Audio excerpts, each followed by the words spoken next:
जय हिंद साथियों। देखिए भाई, आपका प्राचीन इतिहास का टेस्ट हो चुका था जिसमें से टॉपिक था पुरातात्विक स्रोत, अभिलेख मुद्रा, विदेशी विवरण और मानव का विकास। इसके अतिरिक्त ईसवी और ईसा पूर्व। तो भाई इसमें 40 क्वेश्चन आपको दिया गया था जिसमें से आपका मैक्सिमम लोगों का आउट ऑफ 40 जो है 38 35 आया था, जो कि परफॉर्मेंस काफ़ी ज़्यादा अच्छा रहा है।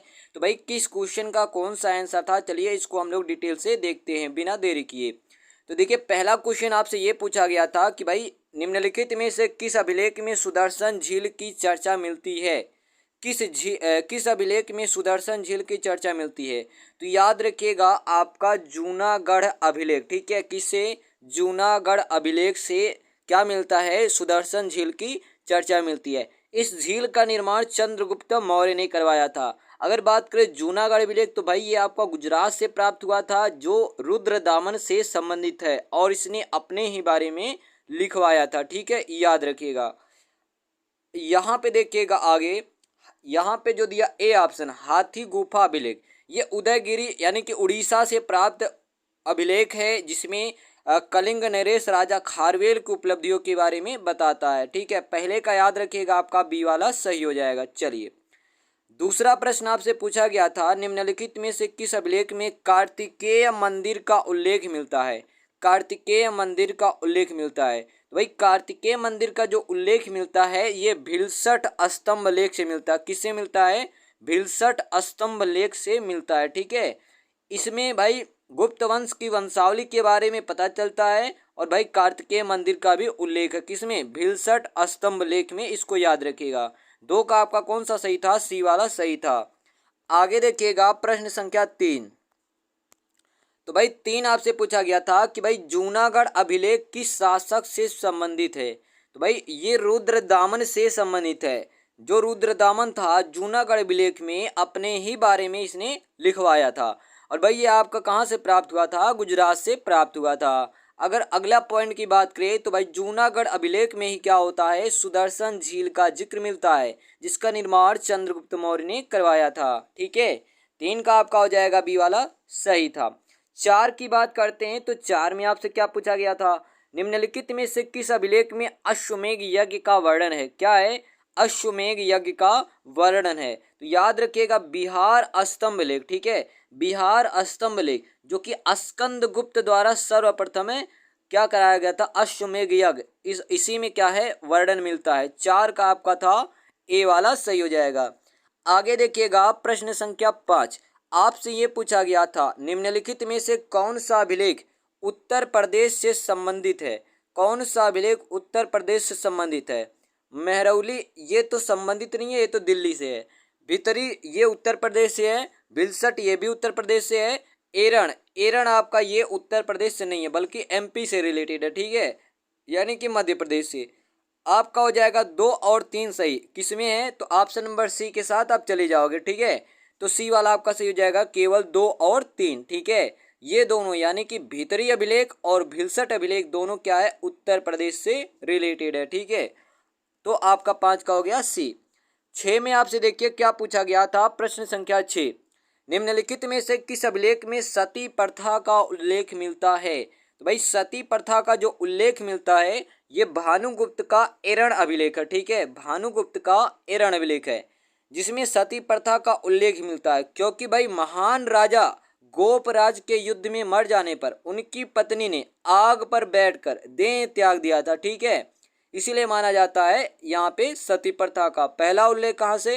भानुगुप्त का एरण अभिलेख जो कि मध्य प्रदेश से प्राप्त हुआ। 6 का आपका हो जाएगा ए। 7 वाले में देखिएगा, 7 में क्या पूछा गया आपसे, निम्नलिखित में से किस अभिलेख में चालुक्य नरेश पुलकेशिन द्वितीय और हर्षवर्धन के बीच हुए युद्ध का वर्णन है, ठीक है। और हर्षवर्धन के बीच हुए युद्ध का वर्णन है। तो भाई वो कौन सा अभिलेख है? तो इसमें याद रखिएगा एहोल अभिलेख जो कि राजस्थान से प्राप्त हुआ था। कौन सा था? एहोल अभिलेख जो कि राजस्थान से प्राप्त हुआ था, जिसमें पुलकेशिन द्वितीय क्या होता है? विजयी हो जाता है, ठीक है। और इसी अभिलेख में क्या होता है? ध्यान देना, जो हर्षवर्धन है उसको शकलोत्रापत कहा गया, ठीक है, याद रखिएगा। 7 का आपका हो जाएगा ए वाला सही हो जाएगा। आगे देखिएगा प्रश्न संख्या 8, ठीक है। 8 में आपसे क्या पूछा गया, निम्नलिखित प्रश्नों को ध्यानपूर्वक पढ़ें और उत्तर दीजिए। पहला क्या दिया है, सर्वाधिक सिक्के मौर्य शासकों ने जारी किए। जी हाँ, बिल्कुल सही है। चमड़े का सिक्का हुमायूं के शासनकाल में शिहाबुद्दीन ने चलाया। जी हाँ, बिल्कुल सही है। मयूर शैली का सिक्का गुप्त काल में समुद्रगुप्त के शासन में लाया गया। ये भी सही है। सर्वाधिक सोने के सिक्के कुषाण शासकों ने। जी हाँ, रुपए का प्रयोग शेरशाह सूरी ने। अर्थात आपका पांचों का पांचों सही है। तो ऑप्शन देखिए कौन सा हो जाएगा, ऑप्शन आपका डी वाला सही हो जाएगा, यानी कि सभी सही है। ठीक है, कौन सा, डी वाला आपका सही हो जाएगा। अगला देखिएगा, प्रश्न संख्या 9 आपसे क्या पूछा गया था, जिन सिक्कों पर कोई लेख नहीं होता उसे क्या कहते हैं, उसे आहत या पंचमार्क सिक्के कहते हैं। क्या कहते हैं, आहत या पंचमार्क सिक्के कहते हैं, क्योंकि इन पे ठप्पा लगा होता है, कुछ लिखा नहीं होता है। अगला देखिएगा, जो यहाँ पे ना पर्ड है, पर्ड क्या होता था, तो चांदी का सिक्का था जो मौर्य काल में प्रचलित था। कौड़ी की बात करें तो कौड़ी की शुरुआत कौन करते हैं, तो याद रखिएगा गुप्त काल में। ठीक है, सर्वाधिक असरफी कौन लाया, तो भाई याद रखिएगा शेरशाह सूरी ने। 9 का आपका हो जाएगा ए वाला सही हो जाएगा। प्रश्न संख्या 10 की बात करते हैं, तो भाई अभिलेखों का अध्ययन क्या कहलाता है, एपिग्राफ कहलाता। क्या कहलाता है, एपिग्राफ, यानी कि अभिलेख शास्त्र हिंदी में इसको बोलते हैं। अगला देखिएगा, आपसे क्या पूछागा, भाई मुद्रा का अध्ययन क्या कहलाता, मुद्रा का अध्ययन कहलाता है न्यूमेस्मेटिक्स कहलाता है, यानी कि इसको हिंदी में बोलते हैं मुद्रा शास्त्र कहते हैं। क्या कहते हैं, मुद्रा शास्त्र कहते हैं। मुद्रा का अध्ययन न्यूमेस्मेटिक्स और हिंदी में क्या कहते हैं, मुद्रा शास्त्र कहते हैं। 11 का आपका हो जाएगा बी वाला सही हो जाएगा। आगे देखिएगा, प्रश्न संख्या 12 आपसे क्या पूछा गया था, निम्नलिखित में से कौन सिकंदर के साथ भारत नहीं आया था। तो भाई सिकंदर के साथ भारत कौन नहीं आया था, तो भाई मेगास्थनीज, ये सिकंदर के साथ भारत नहीं आया था। ये किसके साथ आया था, तो भाई सेल्यूकस निकेटर के साथ आया था। सिकंदर के बाद सेल्यूकस निकेटर भारत आता है और उसने चंद्रगुप्त मौर्य से लड़ाई की, और चंद्रगुप्त मौर्य से पराजित होने पर उसने मेगास्थनीज नामक जो राजदूत होता है वो चंद्रगुप्त मौर्य के दरबार में भेजता है। ठीक है, याद रखिएगा।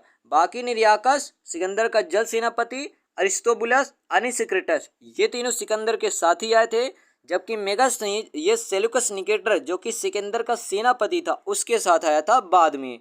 12 का हो जाएगा डी वाला आपका सही हो जाएगा। और भाई मेगास्थनीज ने क्या लिख दिया था, इंडिका नामक पुस्तक। अगला देखिएगा, इंडिका पुस्तक जिसमें मौर्य समाज संस्कृति का वर्णन मिलता है, किसकी पुस्तक है, तो भाई ये मेगास्थनीज की पुस्तक है। किसकी है, मेगास्थनीज। ठीक है, याद रखिएगा। आगे देखिएगा, सूची 1 को सूची 2 से मिलाना है।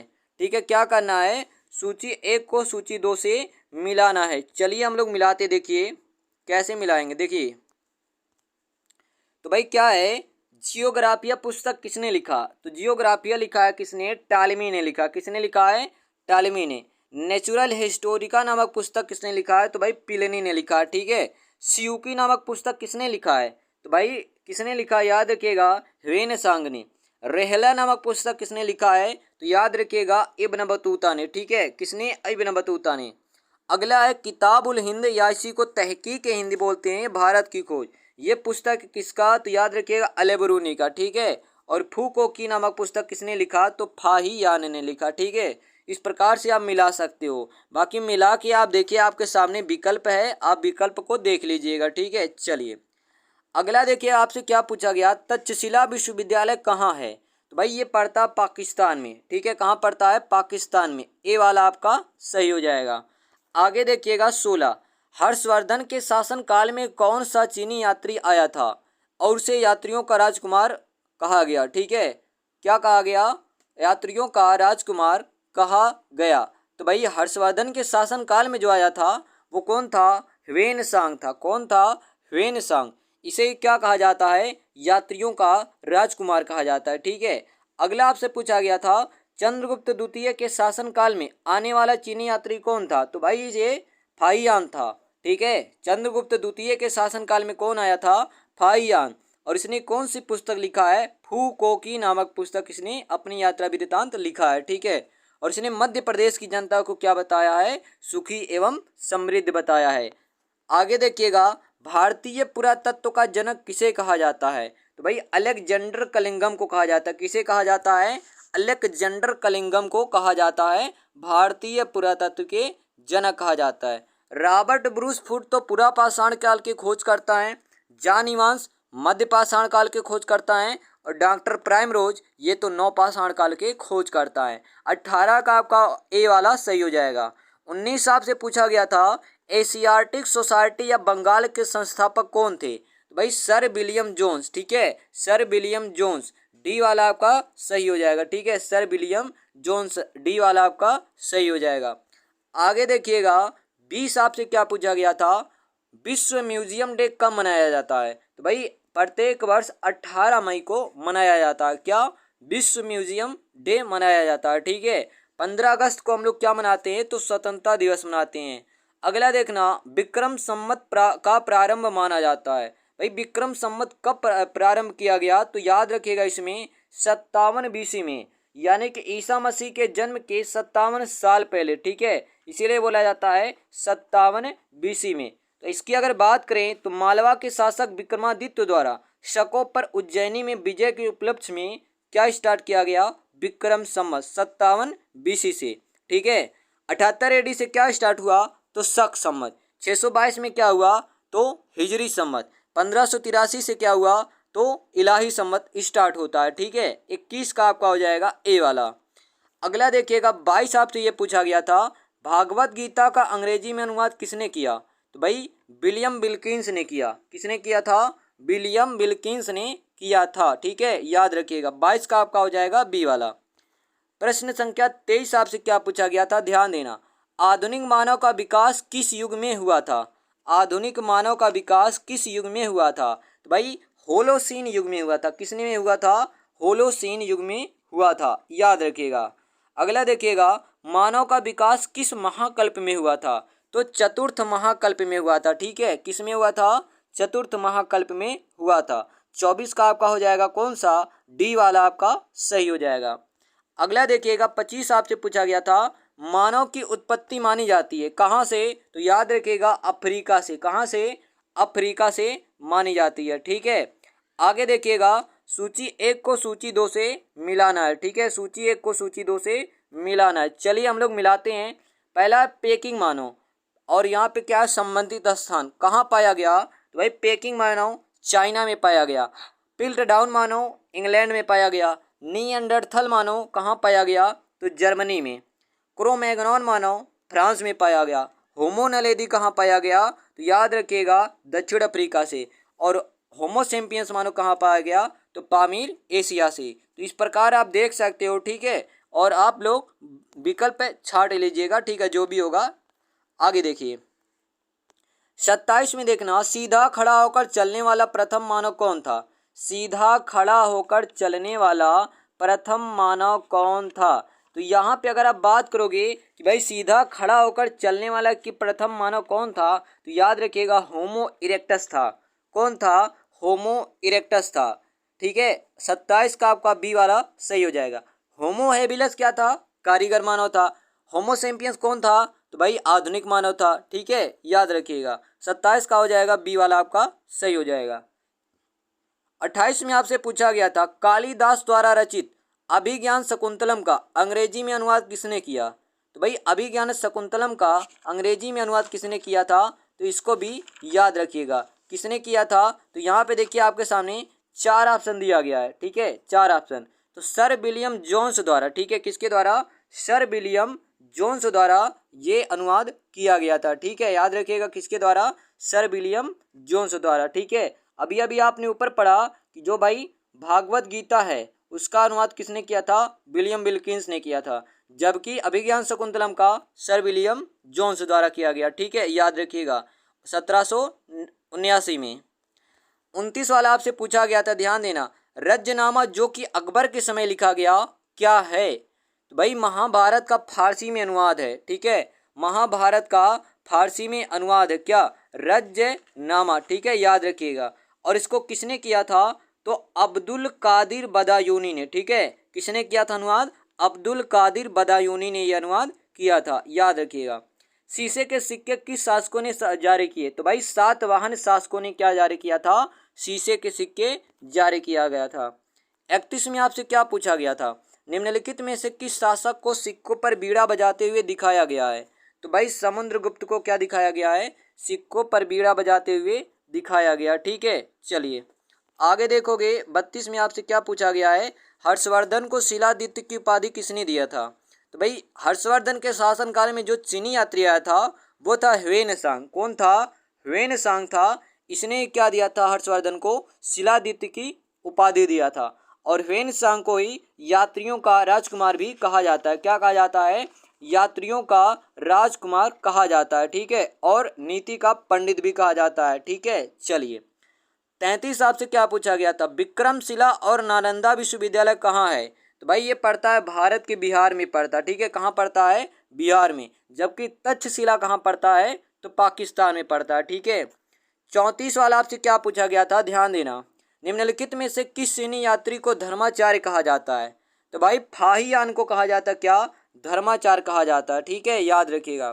35 में आपसे क्या पूछा गया था, वह कौन सा चीनी यात्री है जो चंद्रगुप्त द्वितीय के शासनकाल में आया और मध्य प्रदेश की जनता को सुखी एवं समृद्ध बताया? तो भाई फाहियान था। कौन था? फाहियान था। आगे देखिएगा 36 आपसे क्या पूछा गया था, पेरिप्लस ऑफ द इरिथ्रियन सी, इसके लेखक कौन है? तो भाई इसके लेखक कौन है? अज्ञात है, पता नहीं कौन है। ठीक है, ये अज्ञात है, पता नहीं चला कि भाई इस पुस्तक के लेखक कौन है। आगे देखिएगा ईसा मसीह के जन्म के पहले समय को सामान्यतः बोला जाता है। तो भाई ईसा मसीह के जन्म के पहले को सामान्यतः बोला जाता क्या? बीसी बोला जाता। क्या बोला जाता है?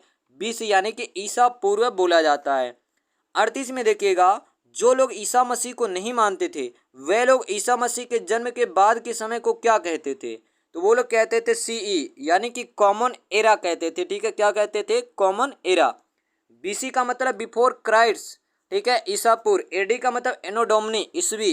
बीसी का मतलब हो जाएगा बिफोर कॉमन एरा। ठीक है, अगला देखिएगा 39 में आपसे क्या पूछा गया था, मोहम्मद बिन तुगलक के दरबार में कौन रहता था? तो भाई कौन रहता था? Ibn Battuta. और इसने क्या लिखा है? रहला नामक पुस्तक लिखा। ठीक है, क्या लिखा है? रहला नामक पुस्तक लिखा है। आगे देखिएगा अल-बरूनी किसके समकालीन था? तो भाई अल-बरूनी किसके समकालीन था? इसको याद रखिएगा, किसके समकालीन था? तो महमूद गजनबी के। किसके? महमूद गजनबी के समकालीन था। कौन? अल-बरूनी। ठीक है, तो यहाँ पे आपका जो टेस्ट हुआ था वो आप अपना क्वेश्चन मिला सकते हो, आपके कितने सही हुए थे। ठीक है, तो भाई आई होप आपको वीडियो पसंद आया होगा।